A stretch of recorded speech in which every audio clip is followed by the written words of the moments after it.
Yeah, so is everybody able to see my PPT? Yes, sir. Yes, sir. Okay. We shall start now. 1 second, sir. Okay.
Everyone, I'm trying to give someone as panelist, but I couldn't able to. I'm not sure why it is.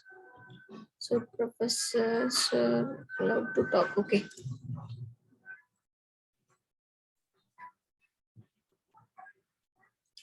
Sir, Binu sir, you can speak actually.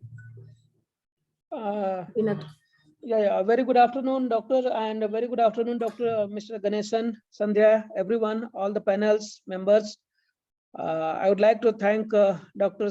Satyadhyan for accepting our invitation and providing an webinar on the operating system concept and case study using power systems. I'm very, very thankful to him. Our faculty members are also, they have also joined along with many students available here. So I would request faculty members to say something, that how many students are joining and all these things. Professor Lata, are you online?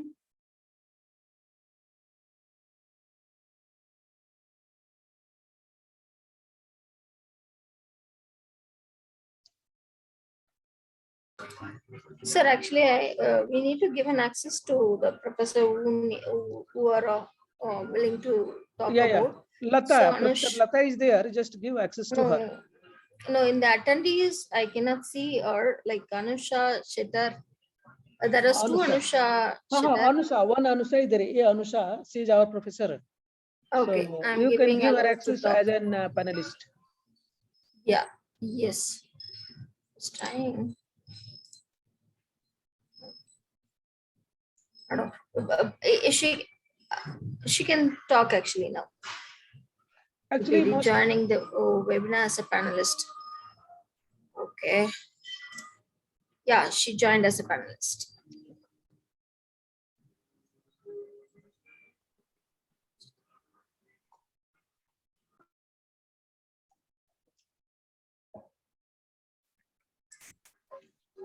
Anusha ma'am, can you able to talk? Can you unmute and give a brief, or shall we go ahead?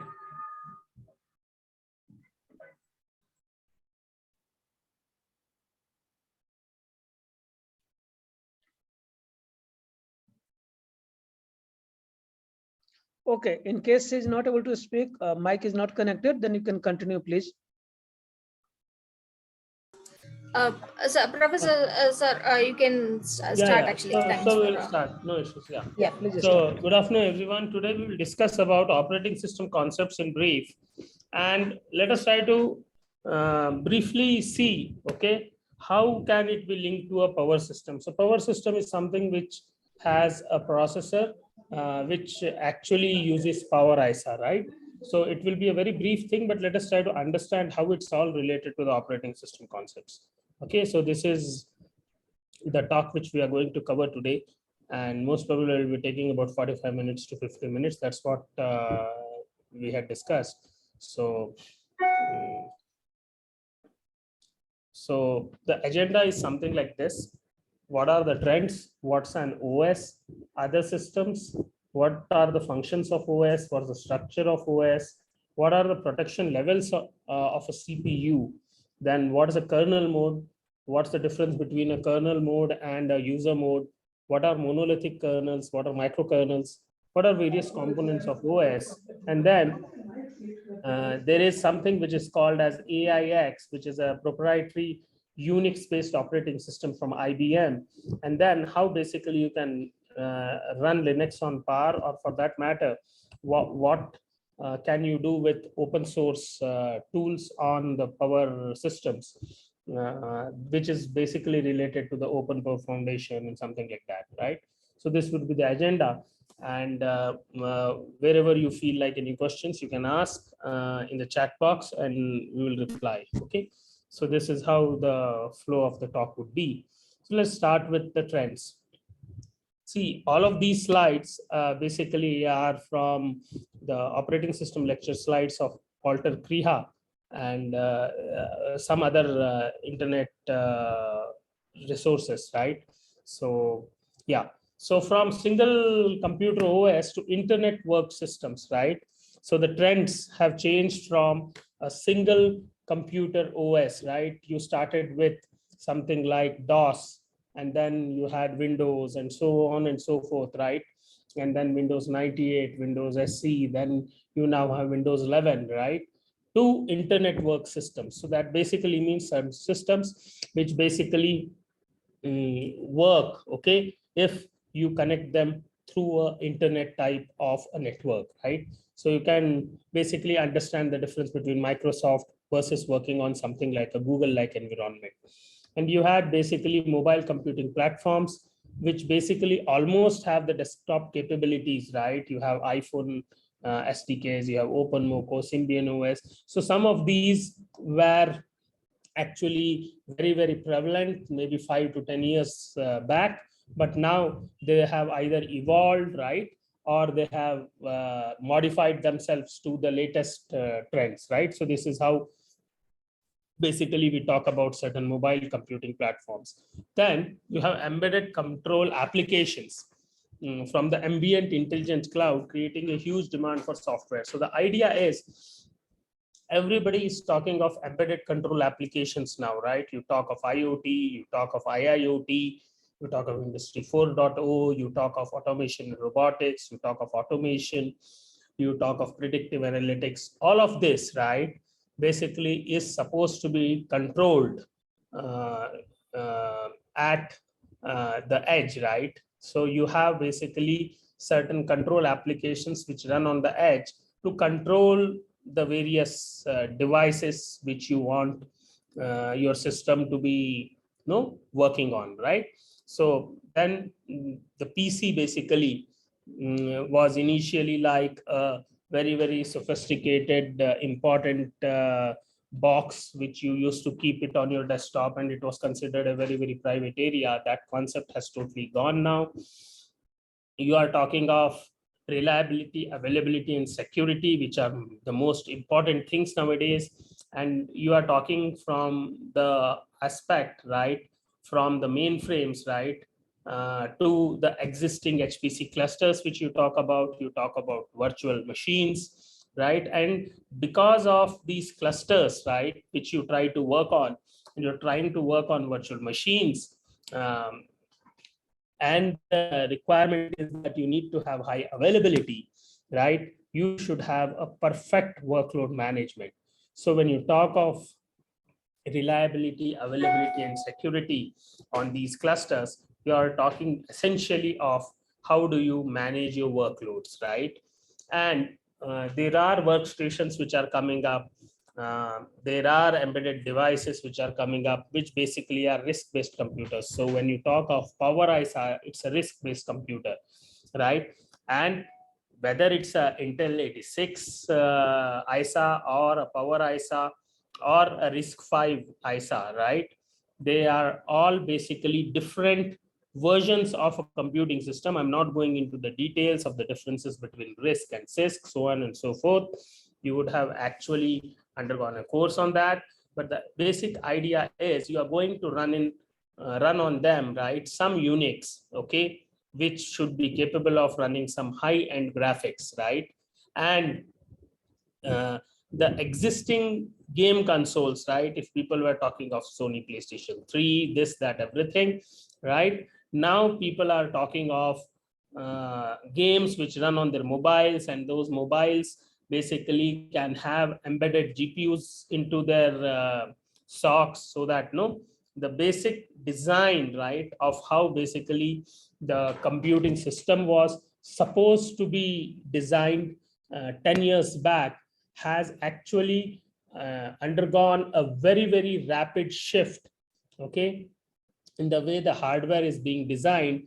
But unfortunately, the development of software for that has not kept the same pace. So essentially what's happening is there is a lot of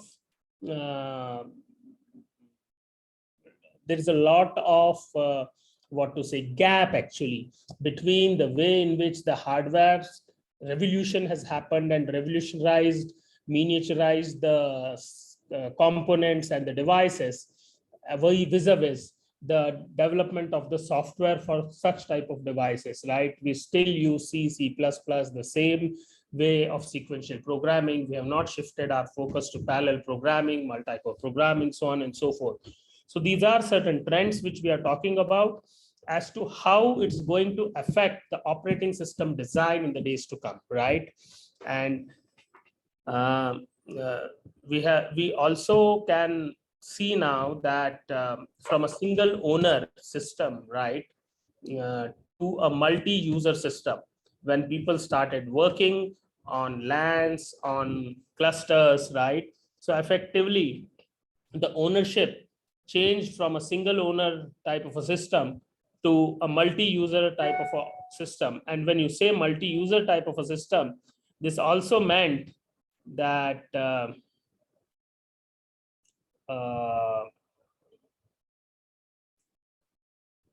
so basically the idea is that when people have shifted, so the operating system characteristics also has changed, right? And this effectively has given rise to a issue of how do you secure your whole network, right? So there are so many security problems which people are now encountering. It is just not something which is like which we study in networks and the security aspect of it, but there are certain other things. So just now Luke has basically typed in the chat that the complexity of the GPU drivers because of the split CPU GPU is really awful. Yes, that's what actually is the issue, right? So your operating system technically needs to actually control, okay, the CPU GPU effectively, right? And so the GPUs basically work in a coprocessor mode. You actually use the GPU through the PCI Express bus, and so on. So these particular things, right, as the number of GPUs increase, right, the coordination between all of these GPUs, of course, is done at the device level itself, but still as the operating system, okay, which runs on the CPU needs to do all of that control, okay, their operating systems design, okay, is surely going to be changing, right, in the days to come, okay. So the idea is some of those trends, right, which started long ago and some are quite new, like the Linux, VMs, Dockers, etc., right? So I'm not going into the details of everything of this, but at least a brief idea of how it can be related. Okay, so one of the things which we should always remember, irrespective of what we change at the hardware or the software level, people always want, right, fast and reliable programs and services. And on top of that, we are talking of mobility and interconnection, right, which is the basic essence of any of the applications in the days to come. Okay, so these are how the trends are changing. So how do we design such systems? How do we design operating systems for these type of situations is what actually should be actually discussed in detail. Okay, So let us try to understand to what level we can discuss. But the idea is that kernel threads are replacing the processes. So there was a concept of processes in operating system, or for that matter, when people started programming, right, they had processes in mind. Now kernel threads are replacing the processes, and we are talking of multi-core CPUs, which will have 80 plus cores, creating the need for new programming models. As I told you, the programming models have not been changed in a sense that people have not accustomed themselves to writing programs in terms of their to develop a program which can run simultaneously on multiple cores or multiple GPUs. This requires a lot of learning curve, right?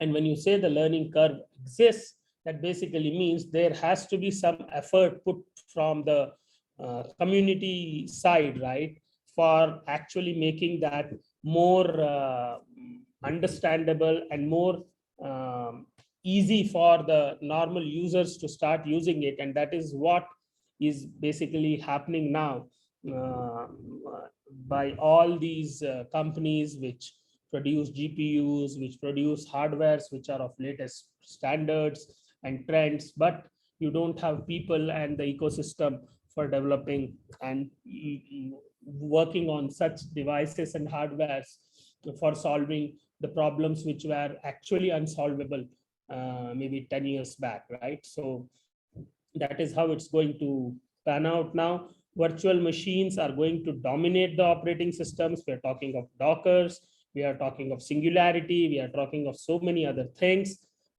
which operating system designers need to understand as well. And databases for transactional softwares are still very hot. You talk, and it has now modified, right, to graph-based databases. Then there are NoSQL databases, so on and so forth. I'm not going into each of them, but the idea is that way in which the databases are being used by people are also going to change. So this all actually affects how we develop in our operating system, which needs to be actually used by people for developing or running their applications, right? Then file systems get atomic updates and they are becoming stable. So file names and hierarchies are replaced by attributes and better search engines. So these are certain things which we should understand as to how the software which needs to be developed for ubiquitous computing, okay, in this computerized and automated world is going to actually change the way in which we basically try to basically work. Okay, yeah. So these are certain trends. So now let us come down to the basic essence of the talk, like what is an operating system, right? So if you see this diagram here, okay, so let me just use this. Okay, so if you see this, this is the operating system, right? And this basically has to be, okay, a software which everybody knows, right? And this software basically needs to service the users for their applications who are remotely placed. It needs to service the users who are locally using the system. There need to be applications which are there, which the operating system needs to take care, and it has to connect to various devices, right? So this is how the operating system needs to be designed, okay, and developed. Now the way in which this is changing, the way in which this is changing, and the way in which this and these things are changing, there is a dire need to understand how the operating system per se needs to be changed or developed or modified or whatever, okay? So now as you see, an operating system is an interactive system which balances events and requests which are coming from different sources. So one of the things which an operating system should always do is to keep internal state of application and of itself consistent, while at the same time making sure that the user still gets responses. So the idea here is that any state which you are trying to work with, or your operating system shows it to you, should always be consistent, right? And you need an operating system which actually generalizes, okay, for different use cases. Maybe you can have some compromises, but effectively, right, the operating system software should generalize itself for many use cases, okay. And then if you try to understand it with respect to the real-time requirement or real-time situations, okay, it has to generalize as well as it has to support, right, the real-time application development. So operating systems are unable to make the same guarantees as reactive or transformative systems. Please understand this, that operating systems, okay, need to guarantee certain things to us. And when we say that operating system in certain cases are not able to guarantee us something, okay, that is when we say that we are trying to work on a reactive system or a transformative system, right? So let us try to understand in brief of what basically is this particular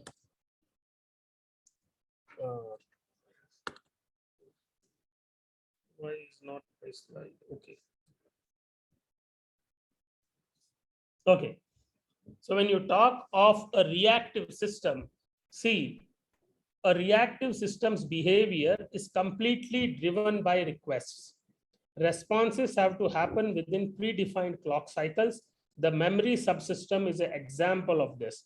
So you have a requester who is going to request something, okay, to the OS, and you are talking of a reactive system behavior, right?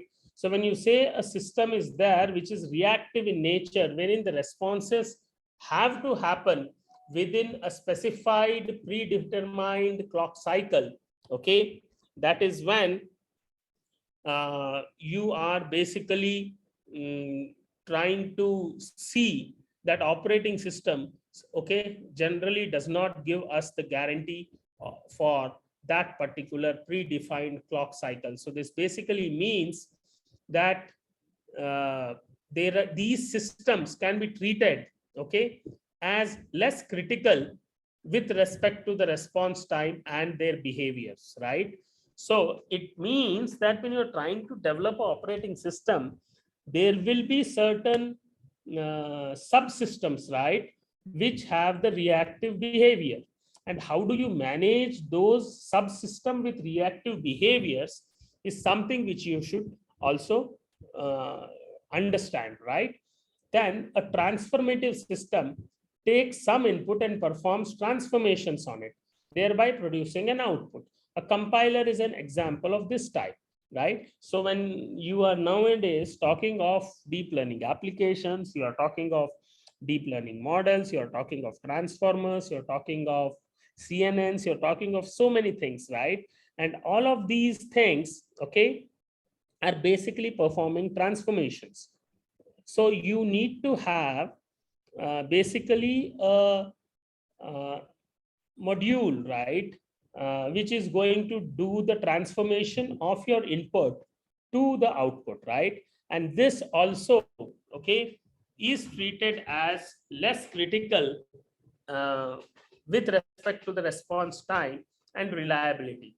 Now the idea is that both of these cases, okay, do not fit the operating system's job. This basically means that we are talking of operating system which has to be an interactive system, which should generalize itself, but it should also guarantee us certain things, okay?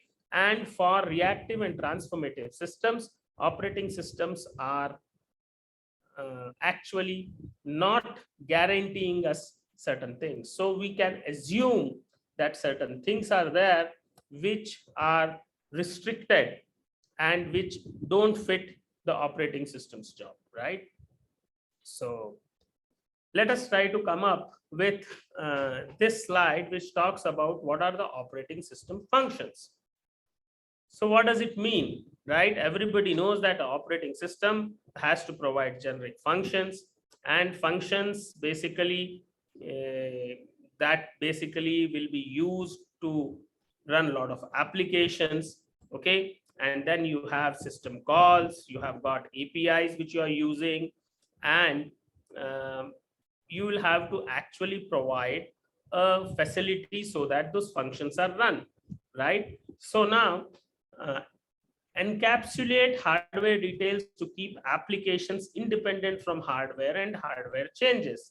So please understand this particular statement of an operating system function. Okay, this means there has to be some layer, right, or an encapsulation or a wrapper, which basically gives you a transparency, okay, to the hardware and the hardware changes which are taking place, even though your applications run, okay, on the top of that particular hardware through the OS. Okay, of course, you write a program, you use various languages, you can develop in your own GUI, all those things. But the idea is the operating system actually insulates your application or your program, okay, from the lower level hardware complexity, right? So it basically means you are trying to encapsulate hardware details so that you keep the application independent from hardware and hardware changes. Allow applications easy and abstract access to the hardware and service through a uniform interface. The basic idea is when you try developing applications, you need to have easy access, right, to the hardware. And you have to ensure that that hardware access, okay, and the service which you're trying to get through the underlying hardware always has a uniform access. Otherwise, people will not be able to use it, right, for each particular application or for each particular function, right? Accessing that same hardware, if you don't give some uniform interface, people won't be able to effectively use it and people will be perplexed, right? So you ensure, right, that operating system gives you a uniform interface, right? Provide services. Every application will need like authentication. So your operating system supports you for doing authentication, right? Then it provides resource management functions like allocation, use and control, accounting, garbage collection of resources. These are certain functions which operating system needs to do. And it also protects computing resources, applications, and users from destruction and each other. So that basically means you will have to also ensure in a multi-user type of environment, right? You basically should ensure, okay, protecting the computing resources, okay, various applications and users from destruction and each other. That basically means, let us say, if you have worked on Linux on a server, right, and let us say all of us have root access and all of us try to do something on our own, okay, so it may happen that somebody's else work, right, could be overwritten by our modification or something like that, right?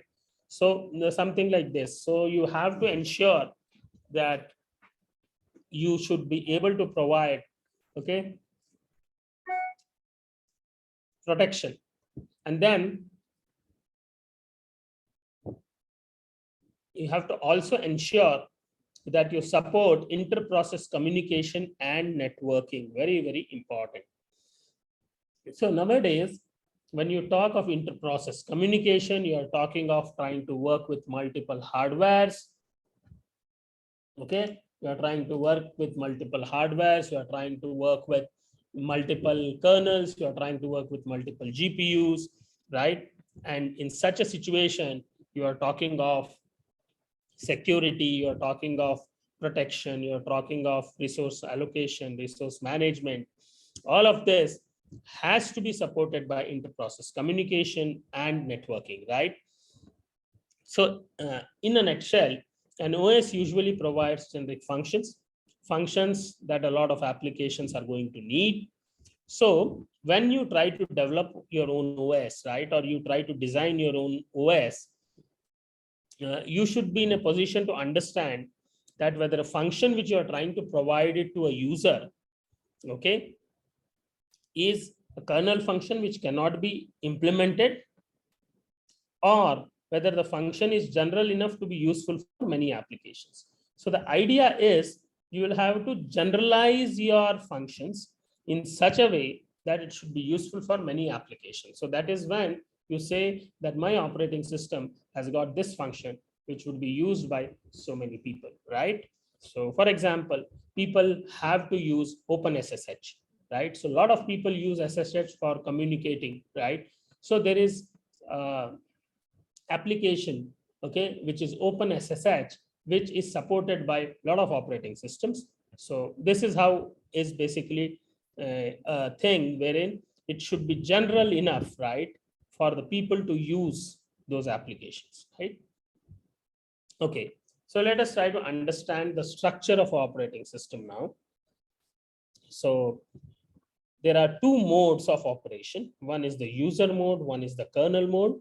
And then there is an abstraction layer in between the user mode and the kernel mode, as well as kernel mode and the hardware on which your operating system is going to run. Okay, so if you see, you have the PC hardware here, which is timer, disk, network, graphics, keyboard, mouse. You have workstations with MIPS, RISC CPUs, CISC CPUs, embedded systems, or whatever. Then you have two modes of the operating system. One is the kernel mode, one is the user mode.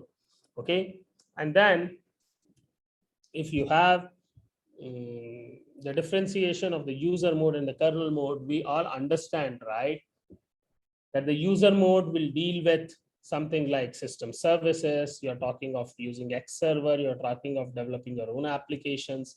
There are certain OS tools which you use, these libraries and personalities which you use actually are all there present for you to be used, and they are all treated under user mode. And each of these, right, can access certain kernel mode things, like you have resource management, you have file systems, you have process management, you have IO management. And then all of these user mode applications will require something which is there in the kernel mode operating system structure, right? And then there's a hardware abstraction layer, there are device drivers, and then you basically use the whole set of these kernel mode applications along with the device drivers to run on various hardware. For each of these devices, you require device drivers, and then you all basically use, okay, these CPUs along with these hardware components or devices to be used for developing your own applications, right? So this is how the operating system broadly, okay, can be considered from the structure point of view, right? And then, so this basically means when we are studying these various computer science courses, we basically concentrate more on these user mode aspects, right? Whether you work on AI, whether you work on machine learning, whether you work on deep learning, you work on anything, any application development, right? You basically use certain libraries, you use certain system services, then you use OS tools, and then try to develop in your application. But lot of the times, right, up till we understand this kernel mode behavior, we would not be in a position to appreciate, right, the operating system structure or how the operating system is designed, how it's managed. Of course, from the theoretical point of view or from some hands-on point of view, we do have the operating system course, but ultimately not a lot of us are interested at the kernel mode level, right? So any application ultimately has to go through the kernel mode level to be run on the hardware along with the devices or peripherals which are used, okay, on along with the processor, right? So this means that at first glance, an operating system follows the layer architectural design pattern. So you can link it to a layered architecture design pattern, but there's also a lot of intercomponent reuse. Okay. So if we see that operating system has kernel mode and user mode. So I told you basic applications like tools like file manager belong to the OS, even though technically they are user mode applications. Almost everything within an operating system needs to be extensible or replaceable.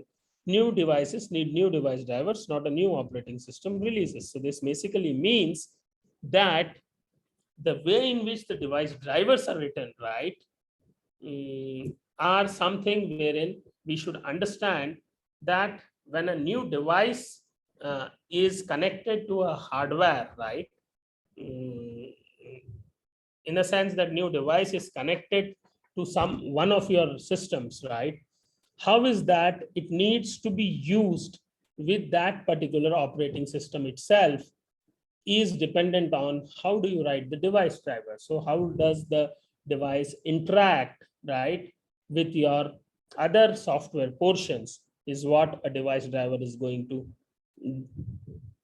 be used for, right? So yeah. So any questions till now before I go ahead? Let me just check.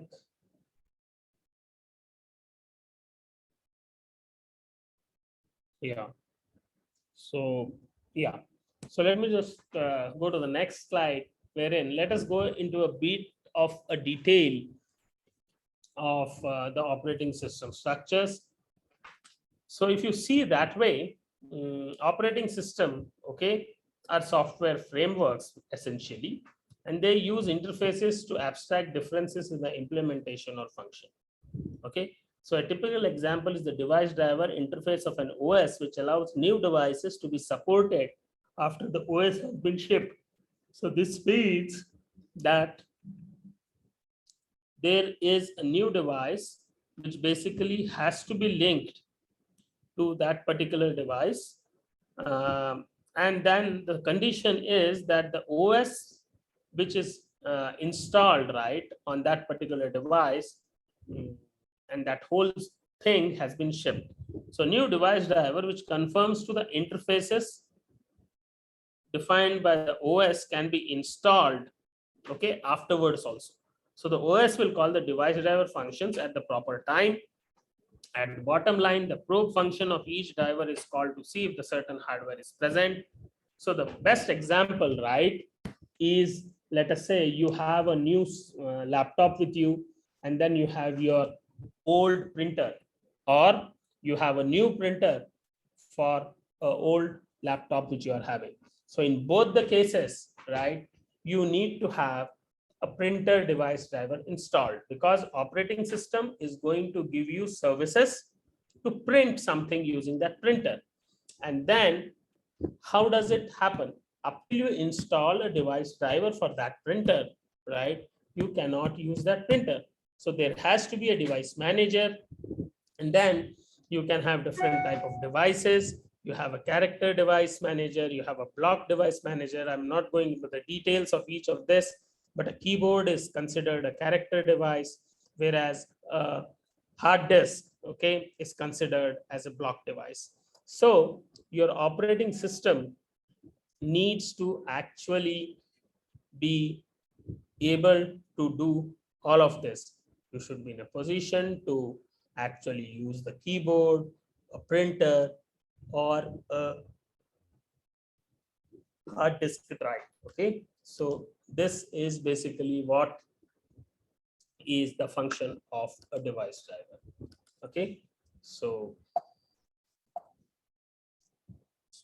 okay, so when you're trying to work with this type of operating system structure, okay, and you have your CPU, for that matter, that basically means that your processor has to work at two levels, right? You are in a protected mode or a kernel mode, or you are in an application or a user mode, right? So there are two states of a bit which is called as the protected mode bit. So either you can work. How does the hardware protect user space? What are the context cost?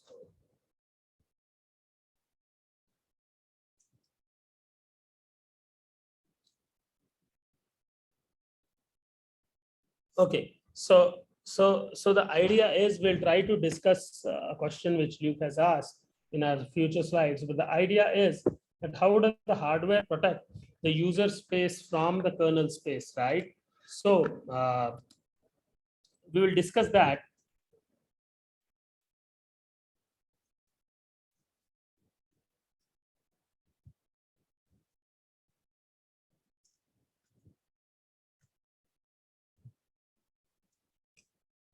We'll discuss that, yes, in a bit. So let me just ask. Yeah. So the idea is that, see, okay, let me just tell you in brief as to how that is happening.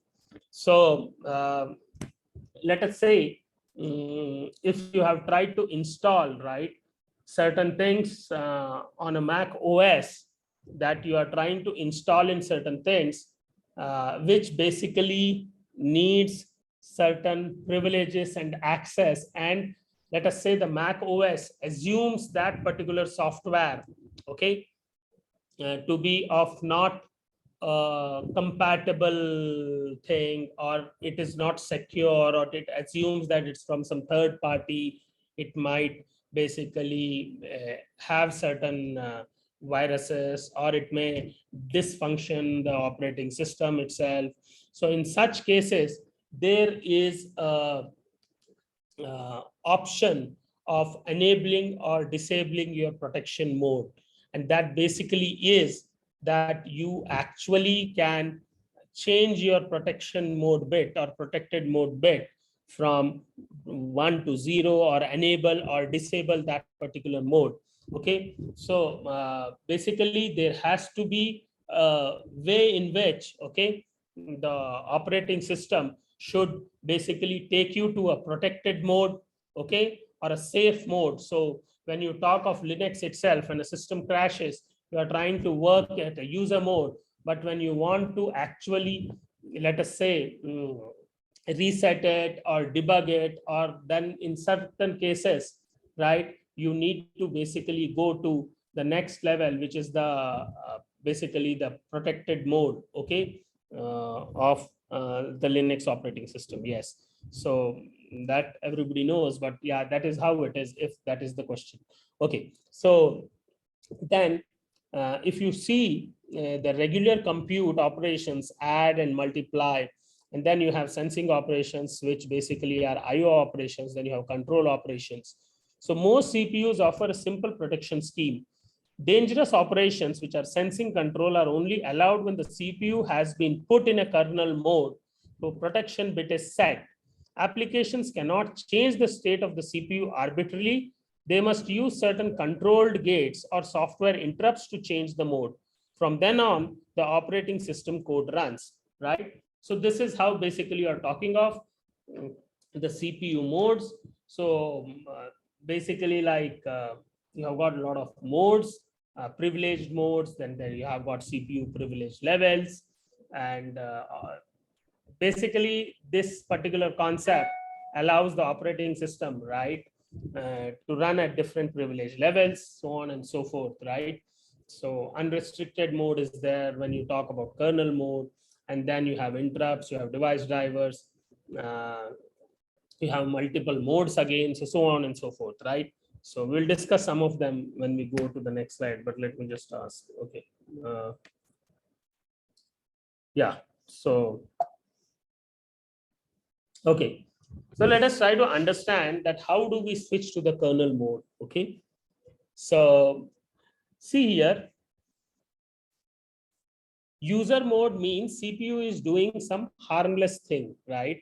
Harmless, this particular word harmless is not actually too good a word. It basically does certain things which are not going to affect, right, the stability of your operating system, something like this. Let's assume it to be like that. Okay, and the application stacks which you use in the user mode will be something like the application, the C language library, the system call library, the software interrupts, kernel trap, basically, right? So it's a CPU instruction which is a software interrupt, which basically shifts you from the user mode to the kernel mode, right? So that basically is a software interrupt. You call it as a kernel trap. Once you do that, you go to the kernel mode, right? And CPU does a lot of critical things here. So here, what effectively happens is your operating system takes control, and then you have this hardware, which basically is the CPU and various peripherals. So only in the kernel mode will the CPU allow critical instructions. The applications will be terminated if it tries to execute critical instructions without changing through kernel traps into the protected mode. So the idea is that this ensures that you don't do context switching to the kernel mode from the user mode, okay, up till and unless, right, you actually are trying to do something useful and which actually helps you to use, right, the kernel mode very correctly, right? That is what is the intention. So kernel mode cannot be actually used for non-critical things, okay? This is what is the essence, okay? So the next thing is something like this. Okay, so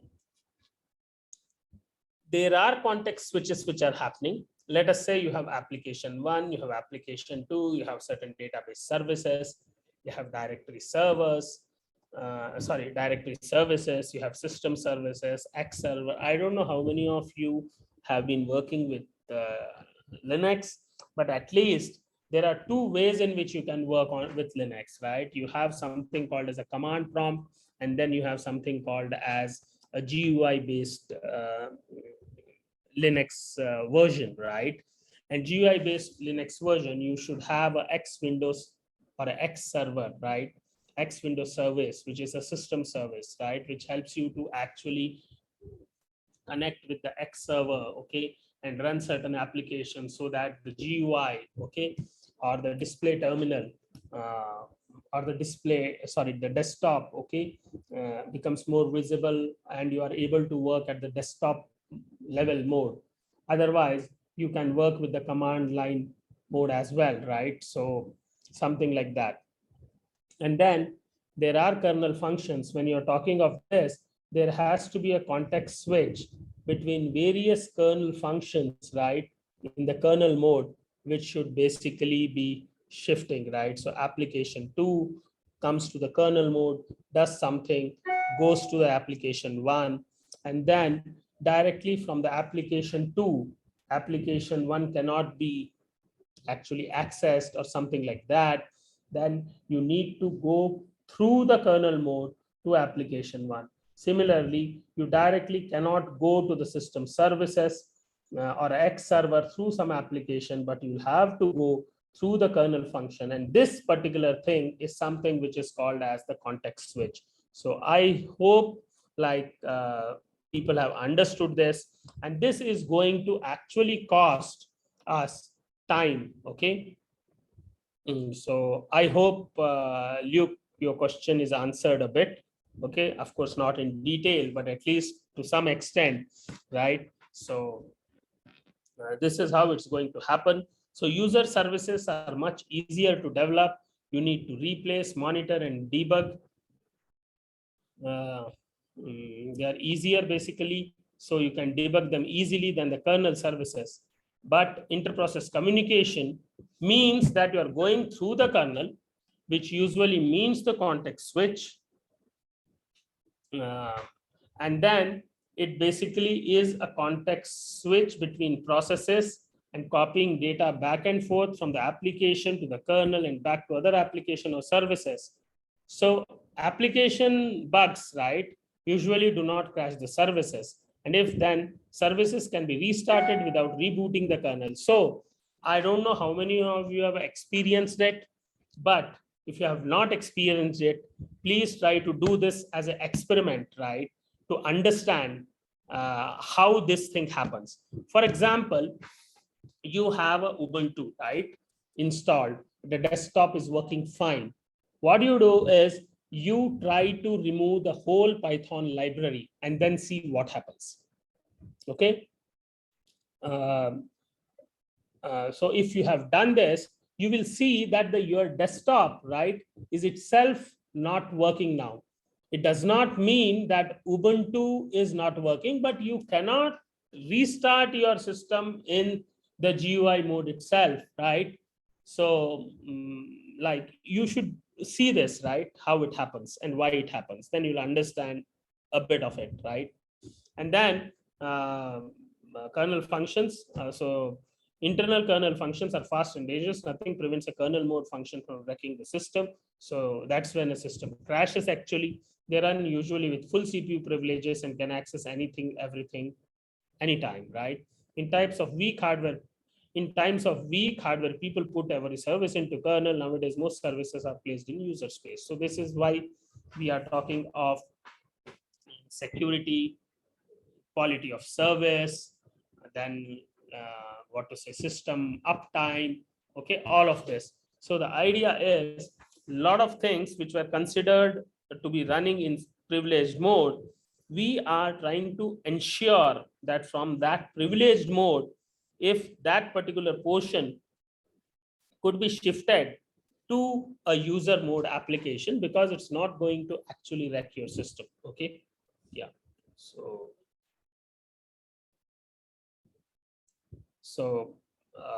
okay, so now let us come to monolithic kernels and microlithic kernels, right? A bit of it.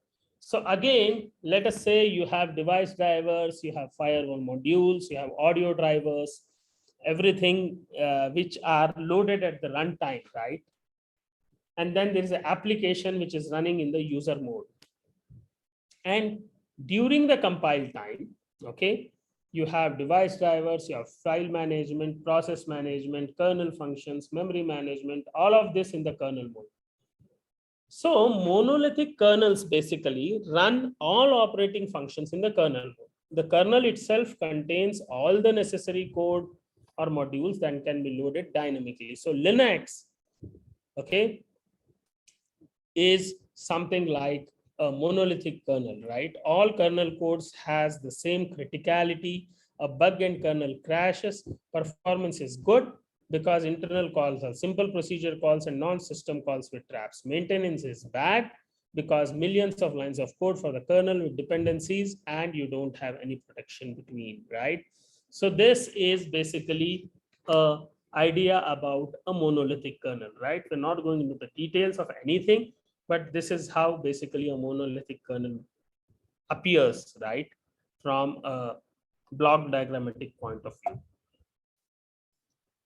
Okay, so let us try to understand microkernels. Okay, so you have user mode, you have context switching from the user mode to the kernel mode, right? And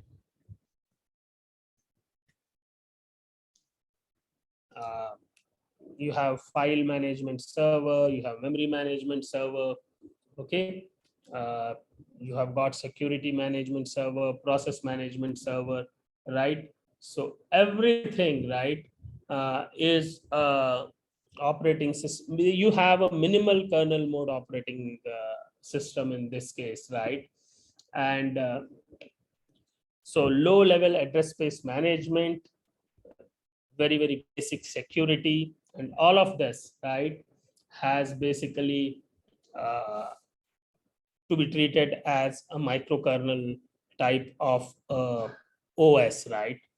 And then in the user mode, you have this. So you have got a lot of microkernel based modes, okay?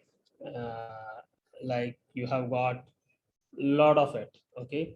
So Singularity, which is the operating system, Symbian, it's a microkernel based operating system. Then you have something like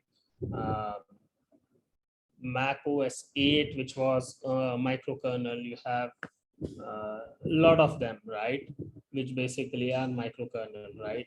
So yeah, so microkernels run most of the traditional kernel function outside in the user mode. Only the basic functions like device control and some security and memory handling is performed in the kernel mode. This makes which is basically easy to change different file management implementations. Then the overhead is there because you have got a lot of context switches. If you have to actually do a single function call, right? Because basic security, basic memory management, all is at the kernel mode, right? So yeah. So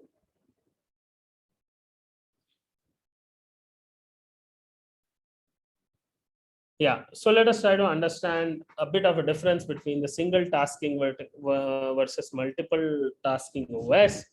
So you have only one task which runs at one time, then there are several tasks which run concurrently, right? You have multiprocessor, single CPU, concurrently running processes. So these are certain differences, right? So you have single tasking operating system like MS-DOS, then you have a lot of windowing technologies which were developed, and then you basically came up with something like multitasking OS, so on and so forth. So yeah, so let us go to the next thing. So this basically means what are the various system philosophies from the business point of view, right?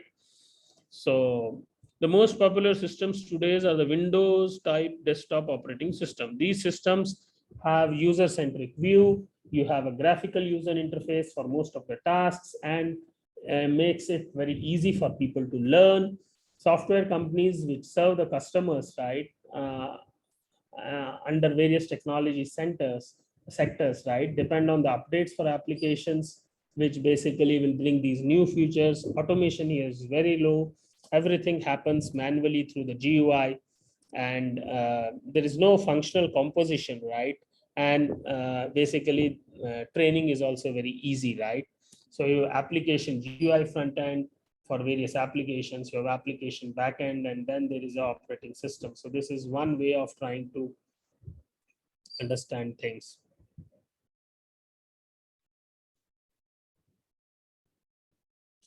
Yes, Windows basically is a microkernel type operating system. Yes, based on match. Yes, yes.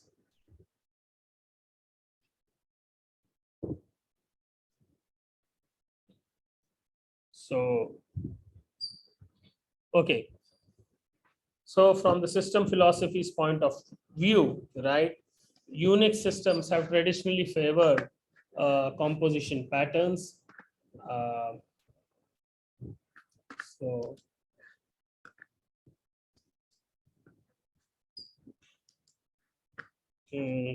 instead of creating huge applications with hundreds of features, small programs were built with limited capabilities, but those modules could be linked together via pipes to generate processing pipelines, right? So this actually reduced the need to always extend existing modules. And basically, since you don't have too much of GUI with you, right, you have to basically do a lot of self-learning or learn from people, and new users, right, generally find this very, very challenging. But once you start using it, okay, then it basically is a very, very nice thing to work. Okay, so okay, so this is what basically are two different philosophies. One is this Windows operating system concept, wherein you basically use a lot of GUIs, desktop, and everything. Whereas here you have got uh, wherein you have to use scripts. You can basically develop in a lot of things, right? Instead of a solution, right, you can have various existing modules, right, which you can use, create your own pipeline, and then this is how basically the Unix system developed, right? So right, so now let us try to briefly see the components of an operating system: file management, memory management, process management, user and security management, the Windows subsystem or Windows system, GUI basically, then the command interpreter or the shell, then what are the various modules which can be loaded, and the utilities, right? So these are the broad components of operating system. Now let us try to understand when we talk of operating system, right? What are the various compatible issues which crops up, right? So for example, when we develop a virtual machine which runs on the operating system, okay, are generally like independent of CPU and OS, like you have got some system characteristic like the RAM size, which can still prevent compatibility, right? So I'm just telling you like various applications, how is it related to the OS and its compatibility? When you talk of programming languages, a C program never guarantees compatibility because C does not cover all necessary services. In many cases, C programs can be ported to other operating system with a lot of effort. CPU dependency is small, but it exists. For example, the integer size, okay, so on and so forth.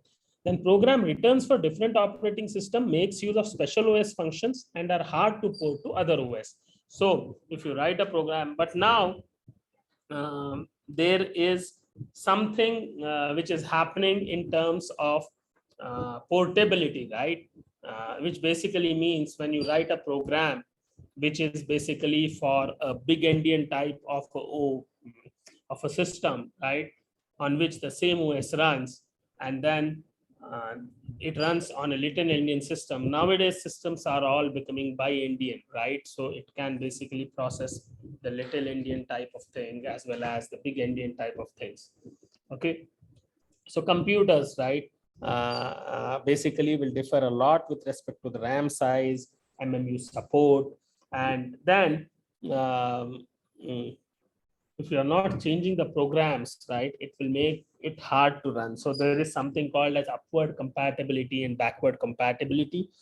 Not going into the details of it, but yes, that is all important. And when CPUs you are using, right, so programs written for different CPUs cannot run on all platforms.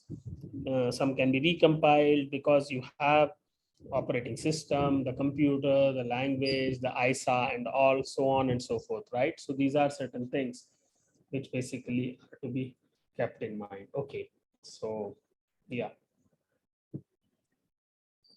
Okay, so this copy. Okay, yeah.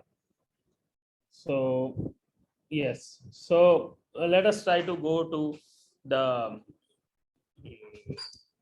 power system thing. Okay, when you talk of trying to run an operating system on a power system, one of the proprietary OSs which is basically given by IBM is something which is called as Advanced Interactive Executive, or AIX.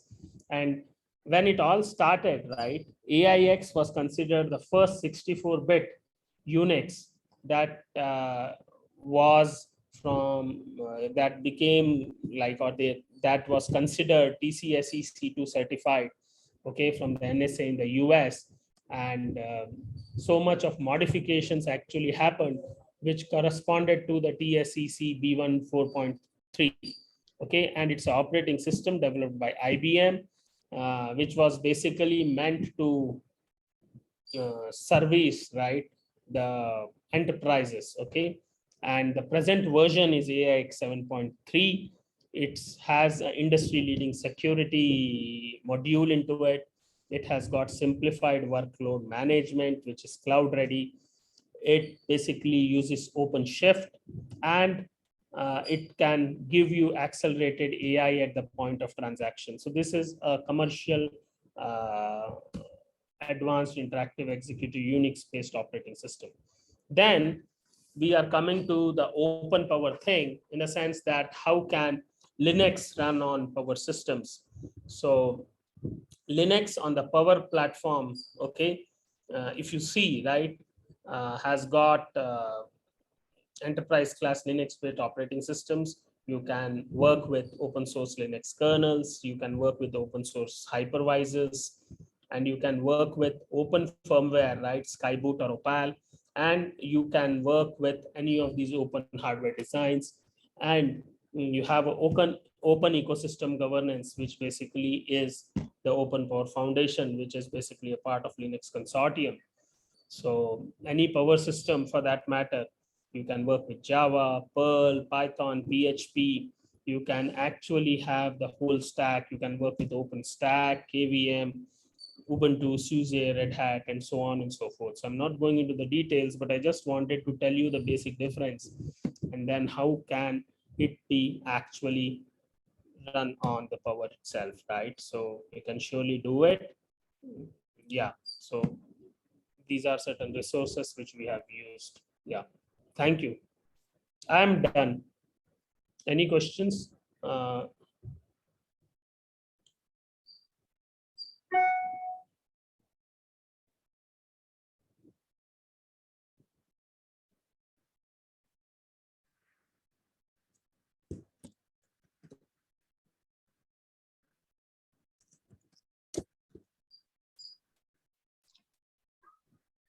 If there is any question, please type in the chat box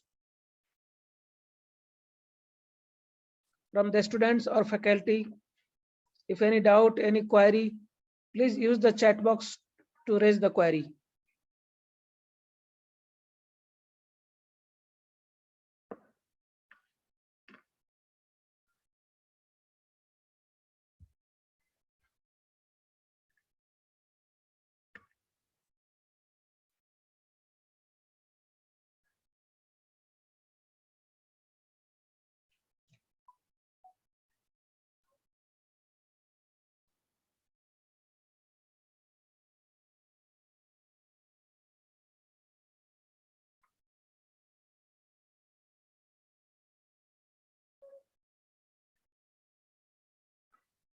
Hello. Yeah, so there was a question from Good evening. Manikandan as to how to load the operating system over microwatt processor, right? So as you already know, you have been trying, right? Operating 2021. system will require a lot of memory management unit. It has to support file system. It has to support so many things. Over almost 23 also started. Hello. Okay. So the idea is you require to have just not a microwatt soft core processor. You need to have other things so that you can actually put in your operating system on top of that. Yes, if that answers the question.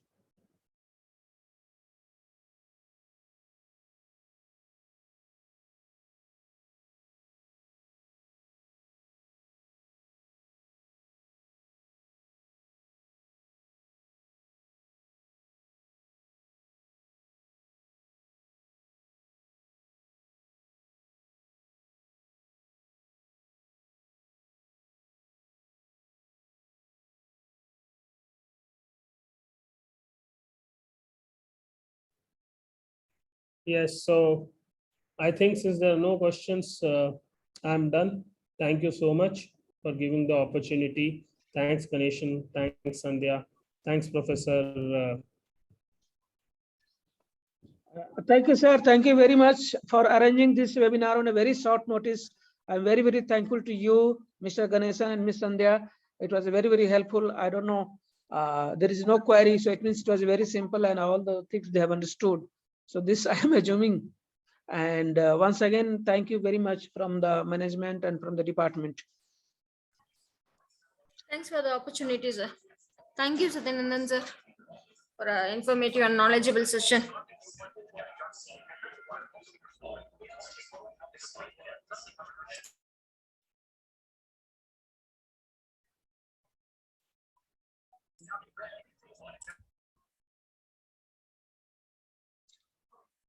Okay, so now you can log out.